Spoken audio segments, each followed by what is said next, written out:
Oh, it's such a joy to be with you all this morning. Yeah, I get to join you for this session on homecoming, so I'm really looking forward to just hearing what your thoughts and reflections are on this, particularly as you apply it to your own personal experiences, as well as your ministries that you're involved in at the moment. So home is about relationships, community, being and becoming, conflict, working ourselves, trying to... it's a place in which you see yourself clearly, and those relationships bring to the fore all these other things. It's a deep tie to the land. There are lots of things you've said, which is just very interesting, isn't it, when we think about the impact of the pandemic, and when we think about the war going on in Ukraine, and when we think about the refugee crisis, what this does to a view of home, and how it is that you for yourselves and your different ministries and lives, you will be capturing that atmosphere of the gospel that Lars mentioned from this morning. What will that look like, considering that the view of home is so fragmented and so different for each one of us? What opportunities are there? So what I'd love to do in the time that we have is, in the first kind of chunk, just think through how is it that the pandemic and the war, etc., what has been revealed about home, and then we'll look at a false start. So how has home been, the desire for home, been addressed in one particular way, which we'll look at, optimistic nihilism, and then you're going to think about how you then apply this to your own contexts. So this is really important, isn't it? Because if home is all of these things, and it's a place that you were mentioning, about a place where you have your stuff, it's quite interesting if we then think, well, what is the world? What is the world filled with? Is it filled with God's stuff? And what is his relationship with his stuff in the world, and him making his home in the world? Because this is really, really important when we think about a theology of home. Well, the point there is that unless we see the world as the arena of God's activity, then what we're going to do is we're going to keep crashing into it, and we're going to miss opportunities that are there in front of us just because we're blinded to see what God is actually doing in the world and making his home here with us.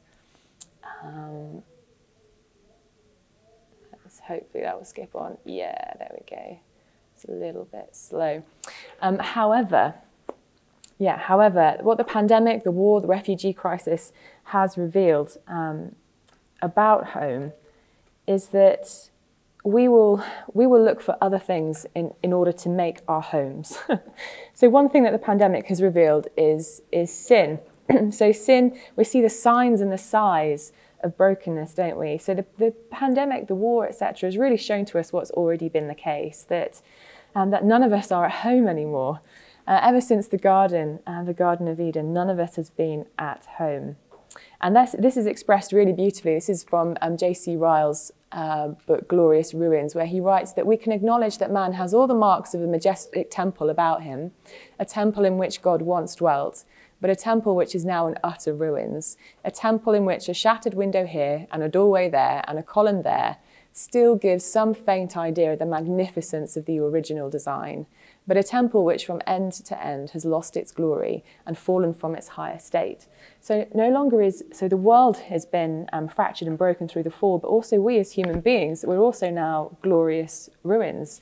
We were once at home with God, walking with God in the garden, but now we're just a temple which has lost its glory and fallen from its high estate. But we're also glorious. So it means that we respond to crises with a deep sense of kindness. Think about recently about the pandemic or the refugee crisis. For example, in the UK, you probably have many, many other examples, but in the UK, families are opening up their homes to be able to kind of receive refugees, mainly women and their children, but we also exploit them to our own advantage. So interestingly, I think the Home Office in the UK discovered that there was a high majority of men in their 40s who were asking to be connected with Ukrainian women, 18-year-olds only. And when they actually went also to view their homes, they found that one person said it wasn't even fit enough for a dog to live in it.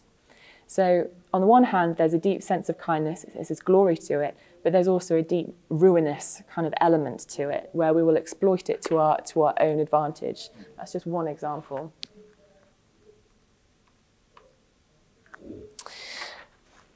there are other things in which that the pandemic has also kind of exposed. There's been an increase in rates of loneliness, domestic violence. It's been an awful time for many people, and potentially for many of us. So sin is exposed. Also, the self has been exposed too. So this feeling of alienation in contexts where we feel most at home isn't limited to the world or to our environment. It's also experienced personally in ourselves. The life of the self is inflated and it is inflamed due to sin. But however, one of the tactics that the evil one uses is to exaggerate the life of the self even more. John Tyson recently, sorry, this is someone else, but John Tyson recently said, a theologian pastor in the States, he said that the evil one, Satan, he is going to try and put yourself in front of your face. He's going to try and make your life a giant mirror where you cannot see beyond your own desires and your own reflections. The love of self eclipsing the love of God. So it's that enlarged love of self is something which former emeritus professor of the New Testament, Robert Mulholland, called the false self. So he writes, the temptation to take over God's role in our life is the essence of the false self. The false self is a self that in some ways is playing God in its life and in its world. And we can also expand that definition to the modern deceived self. I don't know if you've come across Carl Trueman's recent book, The Rise and Fall of the Modern Self. It's really, really excellent work. I really recommend have a read of it.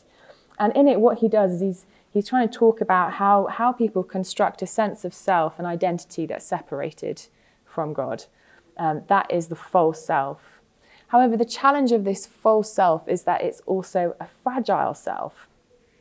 So we have this modern deceived self, which after Adam and Eve are kind of cast out from home, the garden, they head east of Eden, and the first city that they build, this first city that is built after Cain kills his brother, is this first city of self-preservation against the forces of chaos and evil in the world, because you no longer have access to the presence of God.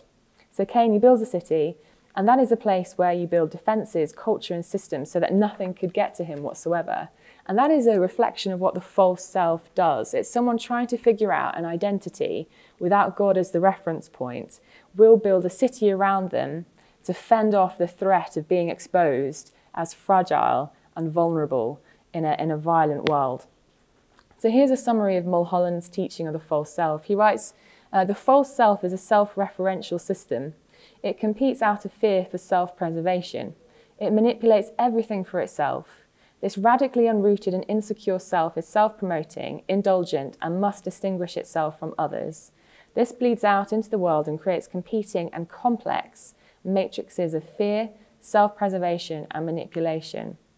This results in the disintegration of self and others and demands a reconstruction of the sacred order. So this means that, John Tyson was talking about it, that every person without God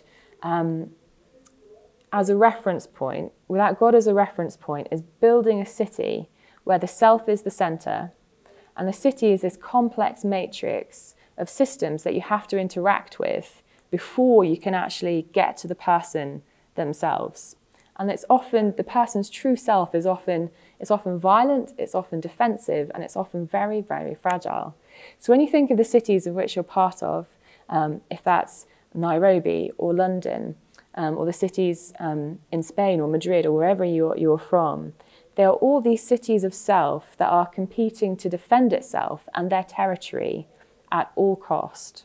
It's a self-referential system where there is nothing more important than the self and maybe the few people around you. And then if you throw in the mechanism of social media on top of that, that gives everybody an opportunity to pretend and build a cover story in front of their true fragile self, which leads to fear, it leads to exhaustion. So this is huge. This is something which you may have come across Elizabeth Gilbert. She wrote the book, Eat, Pray, Love. And she writes this about the life. She writes, I think that allowing somebody, one mere person, to believe that he or she is like the vessel, like the font and the essence and source of all divine, creative, and noble, eternal mystery, is just a smidge too much responsibility to put on one fragile human psyche. It's like asking somebody to swallow the sun. It completely warps and distorts egos and creates all these unimaginable expectations of performance. I think the pressure of what has been killing off our artists for the past 500 years. It's like asking somebody to swallow the sun. Without God, we become the center of our creativity, the source of our creativity. We become our own homes, which, as we see, just leads to self-destruction, exhaustion, fear. And you'll be able to think of many kind of examples of that. But it also means that people don't feel at home in their own bodies. So even like through the pandemic, there was an increase, I don't know if you saw this, there was an increase in plastic surgery, because people are looking at their faces for so long over Zoom and have this sense of such deep-seated satisfaction that there was a spike in plastic surgery as a result. So there's an increase in mental health issues, isn't there? Anxiety rates and depression. So that's the self. This is what happens to the self.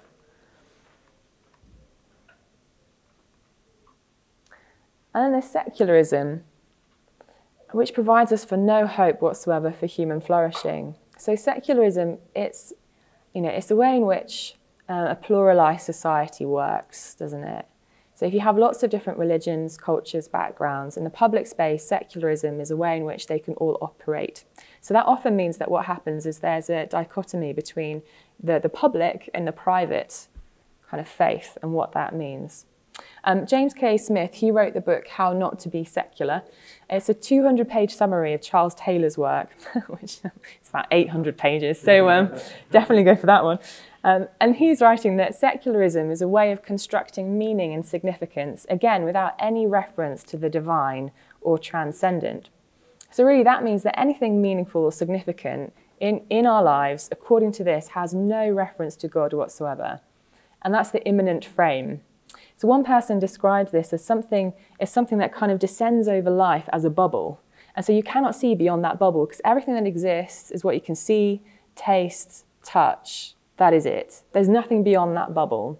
Life exists within this bubble. And again, this creates something which Jürgen Moltmann calls unhappy mini-gods.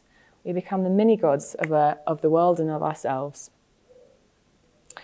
C.S. Lewis has this lovely extract from The Weight of Glory, in which he writes, "The books or the music in which we thought the beauty was located will betray us if we trust them. It was not in them, it only came through them, and what came through them was longing. These things, the beauty, the memory of our own past, are good images of what we really desire. But if they are mistaken for the thing itself, they turn into dumb idols, breaking the hearts of their worshippers. For they are not the thing itself. They are only the scent of a flower we have not found, the echo of a tune we have not heard, news from a country that we have never visited." So we have a broken home, a broken world, a broken body, a broken self, a broken society, secularism. But in all of these things, there's also a hint. There's a fragrance of a flower that we have not found. There's an echo of a tune that we have not heard. And there's news from a country that we have never yet visited. So there are also these hints and pointers to a fulfillment for the longing for home. It's interesting because we know, as God has told us and revealed to us, that the world is broken, we are broken, our societies are broken. But also those who don't know the Lord also see that, and they experience that sense of alienation, don't they? And so there are ways in which they then try to respond to that alienation of not being at home. And one way in which they do that, here's a false start. So in a moment we're going to watch a video, it's about 6 or 7 minutes long, which tells a story of life in this world and how to kind of respond to that question of alienation. It's something called optimistic nihilism, which you may have come across. And just before we get there, just to set a little bit of groundwork, I think this is on your handout. Optimistic nihilism stems from a guy called Friedrich Nietzsche. He was a philosopher, you've probably come across him, infamous in very many ways, very interesting life, really compelling man in so many ways. But what is left? So he kind of said, well, God is dead and we have killed him. God, we needed him for a while to be able to establish these moral values. But now, humanity has progressed to such an extent that we don't need God anymore in order to account for morality. However, he did say that if we remove God, we also remove the right to be able to say things are right and wrong. It all becomes kind of a will to power. And so all that's left then, if we do away with God as the reference point, as in secularism, etc., is that we just have to make it good. We have to make this life good. We have to make it count. We have to try and create our own homes. And so here's this summary from a guy called Nicholas Davy, and he's reflecting on Friedrich Nietzsche's work. He writes that everything humankind, I think it's on your handout, everything humankind has clung to in order to assure itself of the universal status of its epistemological and moral preferences is revealed as prejudice, fiction, untruth, and no more than a subtle and clever inversion, a means of assuaging a terrifying sense of meaninglessness. We appeal to God because we see that we aren't at home in this world, and you're just trying to help yourself sleep better at night to assuage that terrifying sense of meaninglessness. We know that religious claims it's a prejudice, it's a fiction, it's an untruth. It's nothing more than a subtle and clever inversion. Powerful. So this leads to optimistic nihilism. This is the dominant view of how to answer that question of meaninglessness, life's purpose, and being at home. No. This is by a group called Chrysolis, and they put together this video. So it's something that's descriptive, but it's also aspirational. So and they would define themselves as optimistic nihilists. Yeah. Okay. So it's more like it's a description of the way in which most societies in the West function and operate, but it's also aspirational in that it's also setting an agenda and saying, this is how you should live as well. This is what it looks like to live in a world which you're not at home in, which you are just the product of time plus chance plus matter. God is not the reference point. You are just a tiny infinitesimal kind of speck in this universe, but you are the universe. And so you get to set your own agenda and live life your own way. I wish we had more time because I think we could have had such a good discussion just based on this alone. I'd love to pick this up with you. But you've probably seen how they've presented the problem there, and the solution that they've put to that is to say, well, it doesn't matter, does it? Every bad thing that you've ever done, because you're just going to die and you don't remember what came before you, you're not going to remember what's come after you. And because you die, every bad thing that you've ever done will just be wiped away. There'll be no guilt, there'll be no shame. But bonus points. Right. Yeah. Says who? Yeah. Exactly. According to whose standard and measurements. Why is that a bonus point? Why are there rewards? It's not essential. It's not really essentially help other people. It's really what you and making yourself happy. So there's two aspects to that bonus points. One is, well, who's giving the point? The other one is, it's actually not that essential. Yeah, interesting. And what if the way in which you're trying to kind of create your happiness clashes with somebody else's? Exactly. So there are lots of problems here as well. Oh, I wish we had more time. So just to kind of very quickly wrap up really to some extent. Here is Miroslav Volf. He's written a really great book called For the Life of the World with a guy called Krausman. It's really, really great. He writes here that the purpose of Christian theology is the flourishing of all life because Christian theology stands in service of the continuation of Christ's mission to embody and spread the good news of God's coming to make the world into his home. For the Christian faith, and therefore also for Christian theology, the question about flourishing life is always and decisively a question about God, more specifically about the Creator, Redeemer, and Consummator whose self-revelation is Jesus Christ. Without God, the giver of life, everything shrivels and dies.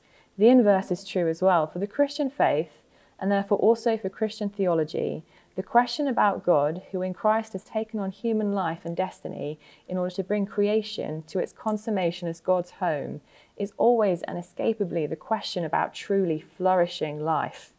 To imagine flourishing life without God is to embrace false immanence, an impossible godless creation.